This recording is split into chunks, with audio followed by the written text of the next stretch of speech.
This evening, first up, computers, projectors, printers stolen, crops grown for CSEC exams taken. Someone even tried to burn the place down. The repeated attacks on Christianburg Wismar Secondary School in Linden have left educators heartbroken and students paying the price. Then a court order with teeth. The Georgetown City Council have until the 31st of May 2026 to clear vendors from around the Georgetown Public Hospital or face contempt of court, imprisonment, or seize the assets. The hospital says the situation has become a public health hazard, plus $11 million and a 9-kilometre stretch of the Demerara Channel. A dredging contract has been signed, and within 2 months, larger vessels will have smoother access to one of Guyana's most critical waterways. Meanwhile, 150 telemedicine sites, drone-delivered medicine, and Caribbean neighbours taking notes. Ghana's digital healthcare revolution is quietly becoming one of the country's most impressive achievements, and the health minister says it is just getting started. And Trump's tariffs were supposed to bring factory jobs back to America. China's exporters have a different story. New markets found, shipments rerouted, and American consumers no longer the only game in town. Those stories and more coming up. Stay with us.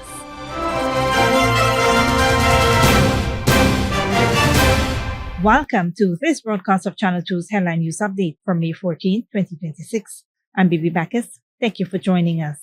First up, a contract to transform maritime access along one of the Guyana's most critical waterways has been signed, with the government committing $11.2 million to dredge the Demerara Channel and open the door to greater shipping capacity and port efficiency. The Maritime Administration Department signed the agreement with Boscalis CPG Incorporated on Tuesday, covering the dredging of a 9-kilometre stretch of the Demerara Navigational Channel from Houston to Golden Grove on the east bank of Demerara at a width of 100 meters and a depth of 5 meters. Minister of Public Utilities and Aviation Deodat Indar described the project as a significant milestone, noting it follows extensive consultations with shipping industry representatives who flagged the urgent need for additional dredging to accommodate modern vessel traffic along the river. The project is expected to be completed within 2 months, after which shipping vessels will have markedly improved access to the Demerara Channel, facilitating the smoother, more sustainable movement of goods and services, reducing bottlenecks, and boosting overall port efficiency for Ghana's rapidly growing maritime sector. Permanent Secretary Vikash Ambedkar and senior representatives from both MARID and Boscalis CPG Incorporated witnessed the signing. As Ghana's oil and gas sector continues to drive unprecedented economic expansion, improving the country's maritime infrastructure has become increasingly critical. A deeper, wider channel means larger vessels, faster trade, and a port system better equipped to handle the demands of one of the country's fastest growing economies.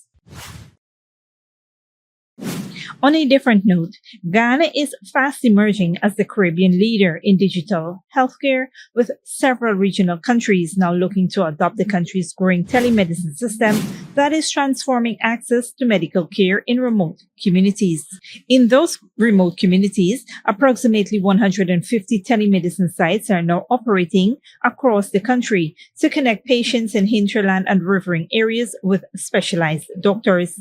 According to Minister of Health, Dr. Frank Anthony, the system allows patients to receive medical consultations via video calls, telephone, and digital platforms without traveling long distances to Georgetown or regional hospitals. The healthcare worker might not have all of the skill set, but what we're doing is complementing that person with the use of telemedicine, so we can extend the range of things that they can do. And if there's a patient that presents and they don't understand what is happening with the patient, they can use the telemedicine network to call a doctor, call a specialist who would guide them through what they need to do. So I think we are able to improve the quality of care that we're offering to our patients. Speaking on the Starting Point podcast, Dr. Anthony explained that several remote communities are now equipped with computers, internet-enabled medical devices, and equipment capable for checking blood pressure, conducting ECGs, ultrasounds, and other tests, while specialists guide healthcare workers virtually. The health minister said the initiative has already improved emergency response and reduced costly medical evacuations from remote communities by enabling doctors to diagnose patients earlier and recommend treatment more quickly. In addition to telemedicine, the ministry is testing drones' capacity of transporting medical supplies over approximately 150 kilometers to strengthen healthcare delivery in hard-to-reach areas. Dr. Anthony said, Guyana is becoming a regional leader in telemedicine, noting that other Caribbean countries have expressed interest in adopting Guyana's digital healthcare system following presentations at a recent Caribbean Public Health Agency conference.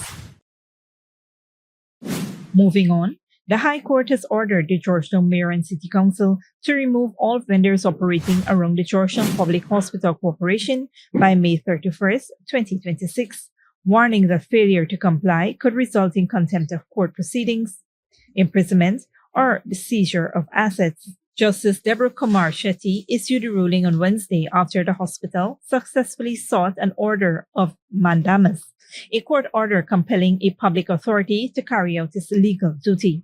The legal action was filed by the Georgetown Public Hospital Corporation through attorney Stace Gunraj, arguing that the mayor and city council had failed to clear the streets, pavements, and parapets surrounding the hospital of illegal vending and obstruction. According to the hospital, food vendors, beverage stalls, mobile trucks, carts, and other structures have created hazardous conditions around the medical facility and obstructed access to key areas used by patients, staff, and emergency services. The court order specifically directs the town clerk, along with council staff and agents, to remove vendors and all encumbrances from sections of Lamaha Street, East Street, New Market Street, and Middle Street surrounding the hospital. In its application, the hospital argued that the ongoing vending activities have severely affected the environment around the institution and posed public health and safety concerns. While no costs were awarded in the matter, the court made it clear that non-compliance with the ruling could lead to serious legal consequences for those responsible. Stick around when we return. Repeated break-ins and vandalism at Christianburg Wismar Secondary School, and wellness gummies, ecstasy, and crystal meth. Kanu sounds alarm over a new wave of dangerous drugs. Good girl forget things. What's the problem, Granny? I want money for borrow for those surgery. I was dancing and I fall and fracture my hip. If you need some quick money, you should check Lender's Jewelry and Pawn Shop. Lender's Jewelry and Pawn Shop, Lot 238 South Road Border, Georgetown. Get jewelry made to order in just 72 hours. We also accept vehicles. Lender's, best rates, longest payback period. Boys, I get through. Plus, I could dance again. Lender's Jewelry and Pawn Shop.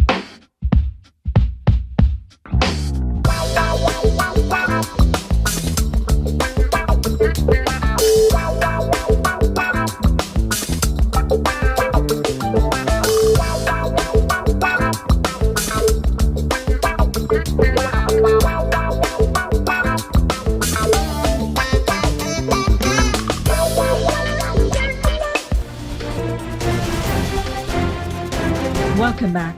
Repeated break-ins and acts of vandalism at the Christianburg Wismar Secondary School in Linden have sparked growing concerns among education officials, parents, teachers, and students after thieves stole computers, projectors, printers, and damaged property intended to support students' learning. According to the Region 10 Department of Education, the school has become a constant target for vandals and thieves, despite several efforts by authorities to improve security at the institution. A 10-foot concrete fence was erected around the school compound. Additional security guards were employed. Surveillance cameras were installed. Yet even the cameras were vandalized. Regional Education Officer Lashana Anderson described the situation as heartbreaking, revealing that there was even an attempt to set the school on fire. She also disclosed that crops planted by agricultural science students for their 2026 CSEC school-based assessments were stolen, wiping out months of students' work and preparation. Anderson said the repeated attacks are affecting classroom delivery and depriving students of valuable education opportunities. Items stolen include projectors, computers, printers, HDMI cables, and other educational resources from the English, Science, and Agricultural Science departments. What is even more alarming is that the vandals removed televisions from classrooms and secured them in another location on the compound, seemingly preparing to return and remove them completely at a later time. The regional education officer emphasized that every projector stolen affects classroom delivery. Every computer takes away students' access to technology, she said, while appealing to residents of Blueberry Hill and the wider Christianburg community to help protect the school. She warned that continued vandalism threatens efforts to improve education and create modern learning environments for students in Region 10. The Department of Education has since engaged the Guyana Police Force, and investigations are underway. Officials are now urging residents to report suspicious activity and work together to prevent a further attack on the school. In other news, the Customs Anti-Narcotics Unit has issued a public warning over the emergence of dangerous psychoactive substances in Guyana following the seizure of suspected drug-infused gummies and synthetic stimulant drugs. According to CANU, the alert was issued through the Guyana Drug Information Network and the National Early Warning System after authorities intercepted mushroom gummies and entheogenic nootropic blend gummies during passenger screening operations at the Chedichagan International Airport. Preliminary assessments suggest the products may contain THCP and other psychoactive compounds capable of causing hallucinations, severe intoxication, panic attacks, psychosis, and impaired judgment. CANU warned that products marketed as natural, hemp-derived, or wellness supplements are still subject to Guyana's drug laws and may pose serious health risks, especially to young people. Authorities also raised concerns over the suspected circulation of synthetic stimulant drugs, including MDMA, commonly known as ecstasy, and crystal methamphetamine. Recent intelligence-led operations reportedly uncovered pills and crystalline substances believed to be synthetic drugs, with field tests indicating the presence of amphetamine-type stimulants. CANU said there are growing concerns that these drugs could be distributed through nightlife and entertainment settings, while warning of risks including overdose, seizures, violent behaviors, severe addiction, and death. The agency is urging parents, schools, and healthcare workers, transport operators, and the public to remain vigilant and report suspicious drug-related activities as investigations continue. Don't go away after the break. Trinidad and Tobago refuses to recognize CARICOM's Secretary General's reappointment, and Mexico's Claudia Sheinbaum denies reports of CIA operations against cartels. Good girl forget things. What's the problem, Granny? I want money for borrow for those surgery. I was dancing and I fall and fracture my hip. If you need some quick money, you should check Lender's Jewelry and Pawn Shop. Lender's Jewelry and Pawn Shop, Lot 238 South Road Border, Georgetown. Get jewelry made to order in just 72 hours. We also accept vehicles. Lender's, best rates, longest payback period. Boys, I get through. Plus, I could dance again. Lender's Jewelry and Pawn Shop.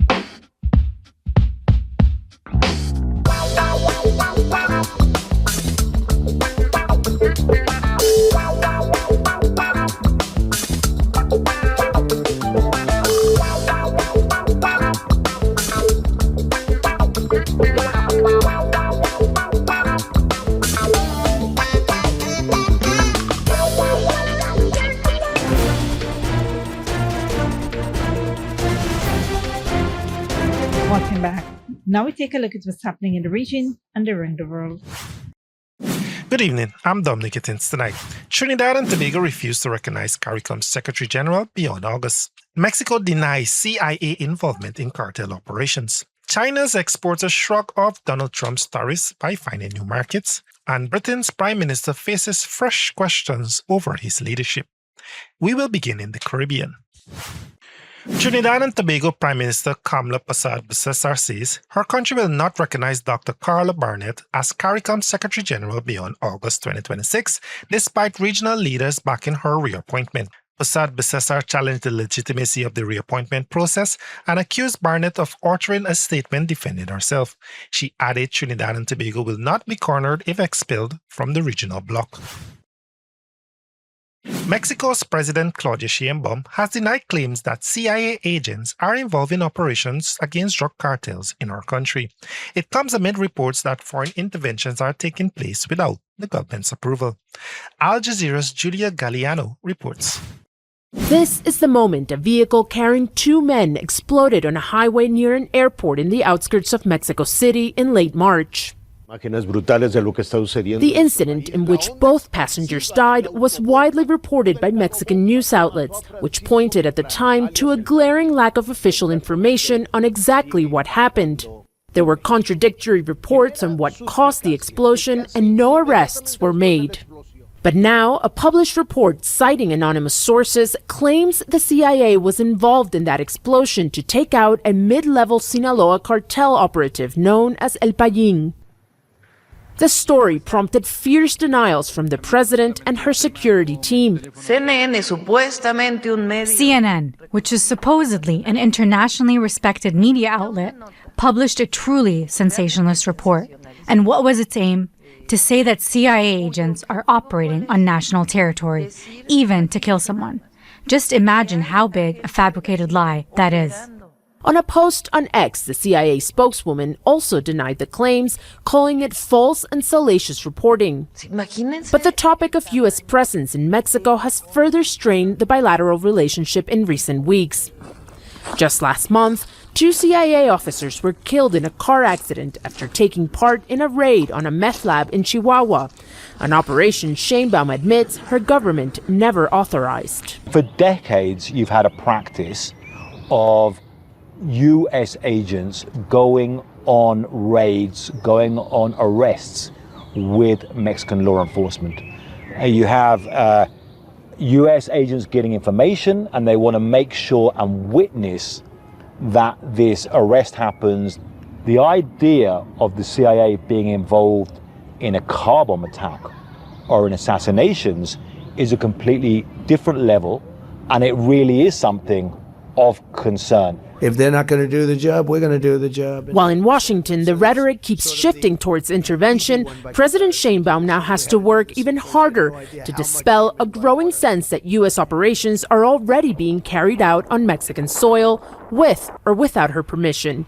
Julia Galliano, Al Jazeera, Mexico City. President Donald Trump once promised that tariffs on China would bring manufacturing jobs back to the United States.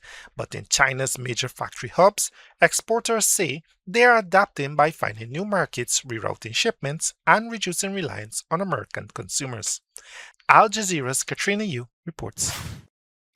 Before Donald Trump started his second term in office, Nie Zichen's business exporting Halloween products to the U.S. was thriving. But last April, her company faced its worst nightmare. Trump's so-called Liberation Day tariffs sparked a new trade war with Beijing, sending U.S. duties on some Chinese goods soaring to 145% at their peak. Many American customers suspended orders. Our export business was halted for over a month. I was so worried the U.S. wouldn't want our products anymore, and we had a large backlog of goods. I was under immense pressure. Nie frantically searched for new customers in Europe and South America, markets she hadn't explored before. She laid off some staff, but the business survived. And when Washington and Beijing agreed to a temporary trade truce last May, many U.S. clients returned with new orders. Despite the turmoil, the company grew in 2025, helped by sales in new regions. This factory has been producing Halloween goods for more than 20 years. They sell more than 1,000 different types of masks. The owner's philosophy is, if you can think of it, we can make it. And it's this expertise that others find hard to match. This playbook, redirecting goods to other markets, has been repeated by many manufacturers here. China reported a record trade surplus of $1.2 trillion last year. Direct exports to the US fell by an estimated 30%, but analysts say much of that was rerouted through other countries. One of the Trump administration's goals was to bring manufacturing like this back to the US. Some firms moved production out of China, but often not to the US. Many invested in Vietnam, Mexico, and Thailand. Today, Nia says tariffs on many of her products are between 15 and 25%. But she says she does not pay those costs.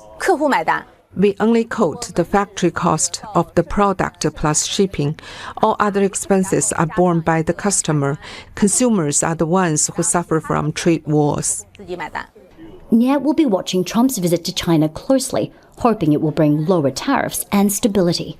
But she says the trade war that haunted her business last year will no longer be keeping her awake at night. Katrina Yu, Al Jazeera, Yiwu, China. The British Prime Minister leadership is looking more precarious than ever after another day of political intrigue in London. It overshadowed one of the year's biggest political events, the King's speech to Parliament. Al Jazeera's Jonah Hall reports. Amid the splendour of a full state occasion, King Charles read the speech written for him by the government, outlining its legislative agenda for the year ahead. An increasingly dangerous and volatile world threatens the United Kingdom. An attempt by Keir Starmer at business as usual, despite days of open conflict within the Labour Party over the Prime Minister's leadership.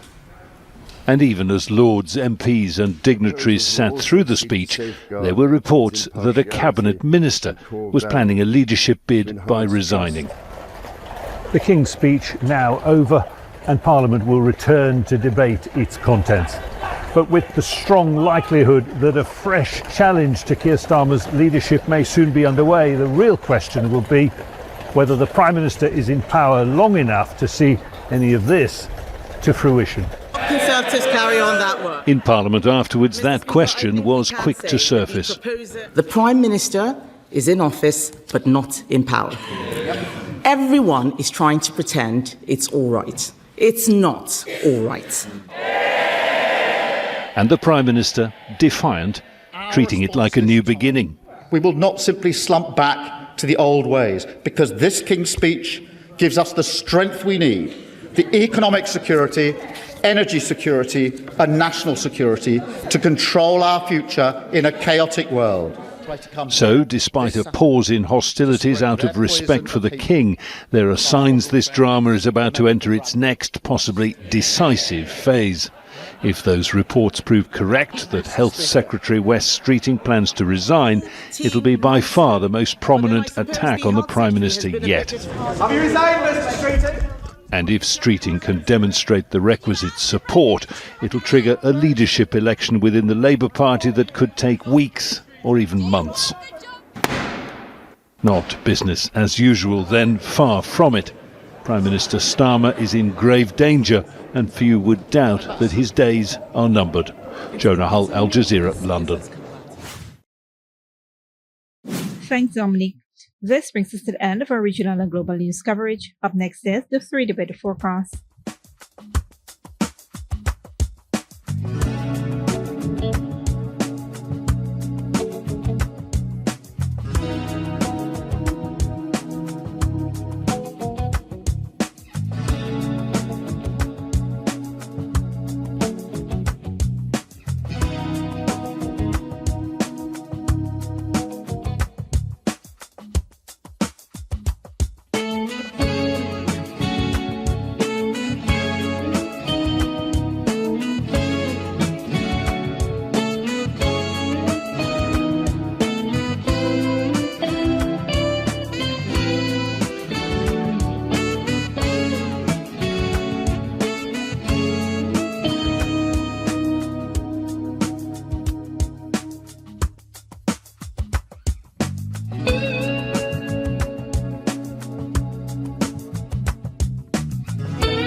And that's it to V2 Headline News for this Thursday evening.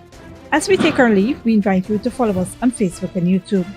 You can tune in tomorrow at 6:30 a.m. for rebroadcast and at 7 p.m. for more news. Until then, please take care of yourselves and each other.